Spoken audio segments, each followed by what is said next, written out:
simplihan lang natin at gawing bomba para sa mga taong mahilig magpanggap. Ikaw na mokong ka, masyadong gunggong ka, huwag kang magdidikit sa'kin, baka masamain ka. Anong blueprint? Tangina nyo, dami nyong alam, di na nga masikmuraan, tiyan nyo pa'y kumakalam. Itong gitnang daliri ko, ituwi nyong kainin. Mabait ka kapag ikaw ay aming kaharap, titirahin ka na niya kapag di ka nakaharap. O ganun ba ang galawan ng matitino? Baka sinto, umalis ka sa pinto, sisipain kita para tulad mo'y magtino.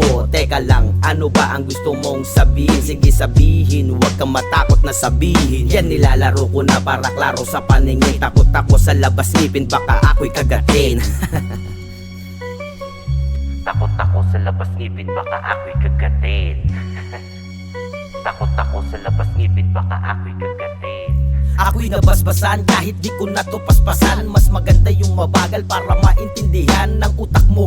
Ang laman ay puro lang sabaw, mga bars mo kasi dinadaan sa pasigaw. Halika rito para madagukan ko ang tulad mo. Uwaw sa kasikatang kasi yan pagmumukha mo. Gusto mo umangat agad nang hindi ka nahihirapan, sumampa sa mas kilala, kaya ikaw ang nakinabang ng pinaghirapan niya. Mahiya ka naman, hindi ka magkakabunga kundi kanya diniligan. Oops, teka, wala akong pinatamaan, kung tinatamaan ka hindi ko na yung kasalanan. Ang napansin ko lang sa'yo, kulang ka sa respeto, di nga sumusunod sarili mong anino. Kaya gumalang ka hanggat di pa huli ang lahat, baka mabilis ang pagbagsak kesa sa pag-angat. Baka mabilis ang pagbagsak kesa sa pag-angat. Baka mabilis ang pagbagsak kesa sa pag-angat.